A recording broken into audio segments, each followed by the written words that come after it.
গলায় অ্যালার্জি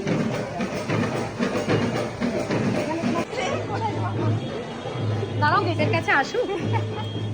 বিয়ের সমস্ত দায়িত্ব যখন ব্রাইডের নিজের ওপর থাকে তখন যে সেই ব্রাইডকে কী সাফার করতে হয় সেটা সেদিনকে চোখের সামনে দেখেছিলাম। আমার এই মিষ্টি ব্রাইডের নাম রুম্পা, ওর লোকেশন ছিল গোবরডাঙ্গা। যেহেতু ওর লজে সাজার কথা ছিল সেই কারণে ওকে আমি রিসিভ করে আমরা একসাথেই লজে পৌঁছেছিলাম। আমি বলছি চলো আমি কুলো ধরে দিচ্ছি। কি বলবো বলো, কি বলবো, মানে মেডিকেল এমার্জেন্সিটা তো কারোর হাতে থাকে না। মা যেইভাবে অসুস্থ হয়ে যাবে বুঝতে পারিনি। মায়ের 3 দিন ধরে জ্বর, ধুম জ্বর। ওয়াইজ প্ল্যান করে রেখেছিলাম না, আমি ভেবেছিলাম আমার বিয়ে রিল্যাক্সে হবে, সব কিছু একদম অল সেট, এভরিথিং ঠিক আছে। একটা রাহুলদা চলে এসছে প্রায় দত্তপুকুরের কাছে, বরণডালাটা সাজিয়ে দাও বা বরণডালার জিনিসগুলো সব নিয়ে চলে আসো।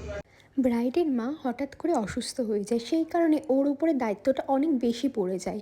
আর সবটা ম্যানেজ করা সত্যি একটা ব্রাইডের পক্ষে খুবই কষ্টকর। আমার এই মিষ্টি ব্রাইড রুম্পা ভীষণ পজিটিভ একটা মেয়ে, সব কিছুই কিন্তু নিজের হাতে সামলানোর চেষ্টা করেছে এবং ও সামলেছেও। আমি চেয়েছিলাম যে ওর স্পেশাল লুকটা কিন্তু ওকে দেওয়ার, ও যেরকমভাবে বলেছিল সেমনিভাবেই কিন্তু আমি ওকে সাজিয়ে তুলছিলাম। ও খুবই টেনশন করছিল, স্বাভাবিক টেনশন করাটা, তবুও আমিও ভীষণ কামলি ওর সাথে কাজ করেছিলাম। আমি আমার 100% দিয়ে চেষ্টা করেছি ওর ড্রিম লুকটা ওকে দেওয়ার। কমেন্ট বক্সে তোমরা কিন্তু অবশ্যই জানিও ওকে কেমন লাগছে। হাই রুম্পা, বলো কেমন লাগলো? ভীষণ ভালো লেগেছে, আমি ভীষণ জ্বালিয়েছি, বাট ও একদম ডট অ্যান্ড ডটভাবে আমার যেটা যেখানে বারবার জিজ্ঞাসা করে নিয়েছে। আমি এটাতে ভীষণ খুশি হয়েছি। সবাই জেনারেলি এইভাবে জিজ্ঞাসা করে না ছোট থেকে ছোট জিনিস। এই স্যাটিসফ্যাকশানটা খুব দরকার হয় অ্যাজ এ ক্লায়েন্ট।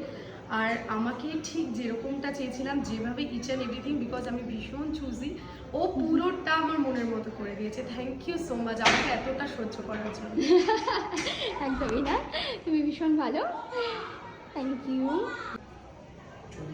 হ্যাঁ চলো ভিডিওটা একটা নিই, শ্বাসটা ভরা লাগে। ভরা লাগে। হ্যাঁ একটু হাসো, একটা ভিডিও নিই সুন্দর করে।